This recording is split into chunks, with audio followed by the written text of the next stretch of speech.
Sur les réseaux sociaux, il en est énormément question de cette disparition. L'actualité, bien sûr, c'est aussi le sommet européen de Bruxelles qui s'est achevé, ce qui nous donne l'occasion de parler d'Ukraine, mais aussi du Proche-Orient, avec le décès, vous le savez, d'un otage franco-israélien. On s'interrogera avec Guillaume Ancel, l'ancien officier, sur le sort de ces otages, justement. La commission mixte paritaire, bien sûr, il en sera question, et cette folle semaine, si on peut dire, autour de la loi immigration.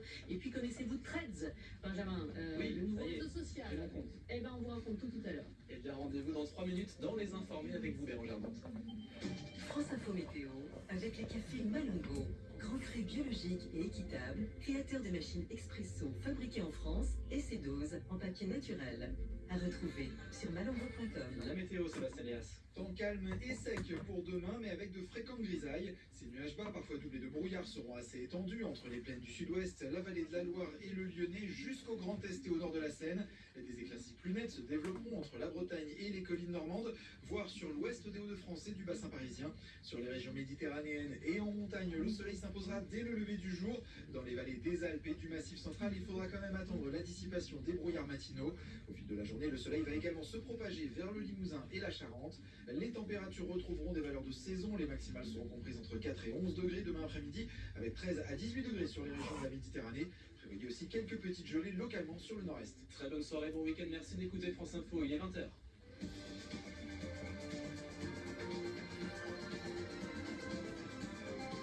Et l'info, c'est avec Edouard Marguet. Suite aux accusations d'agression sexuelle, l'acteur Gérard Depardieu risque de perdre sa Légion d'honneur. Il est mis en examen pour viol dans une affaire. Il fait l'objet de 2 autres plaintes. Gérard Depardieu, qui a également tenu des propos sexistes lors d'un déplacement en Corée du Nord, est montré dans un récent documentaire sur France 2. Une procédure disciplinaire est en cours sur sa Légion d'honneur qu'il a obtenue en 96. C'est ce qu'annonce ce soir la ministre de la Culture, Rima Abdul Malak.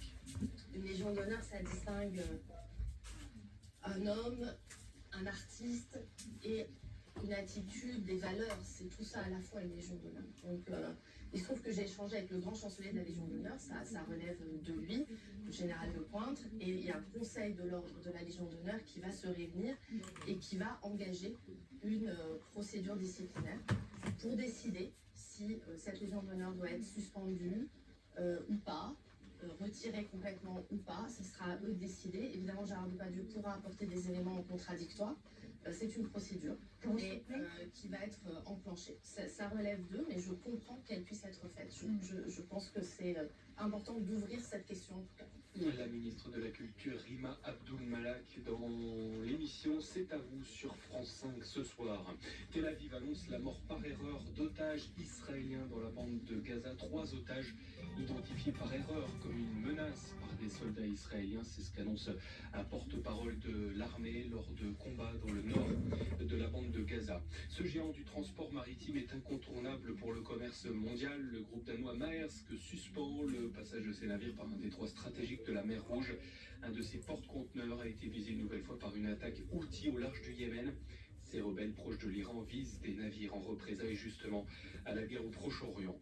Une loi européenne sur la liberté des médias. Les eurodéputés et les États membres se sont mis d'accord sur une législation qui renforce le pluralisme et l'indépendance des médias dans les pays de l'Union européenne. Annonce faite par le Parlement et le Conseil européen à l'occasion du sommet à Bruxelles. À 21h, demi-finale du mondial de handball, les Français affrontent la Suède. Nos champions olympiques sont invaincus depuis le début de la compétition. Ce sera après les informés puisqu'il est 20h03.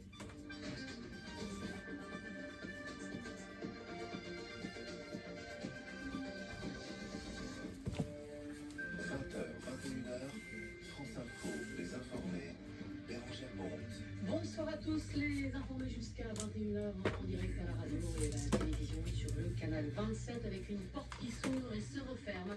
Que doivent penser les Ukrainiens ce soir à l'issue de ce sommet européen de Bruxelles où l'on accepte de parler de leur adhésion à l'Union avant de refuser de soutenir financièrement dans la guerre contre les Russes? L'expert des informés ce soir est Guillaume Ancel, l'ancien officier, pour nous éclairer sur l'état du front ukrainien mais aussi sur la situation des otages à Gaza, puisque la dépouille de l'un des 4 derniers otages français disparus, d'un des 4 derniers disparus français,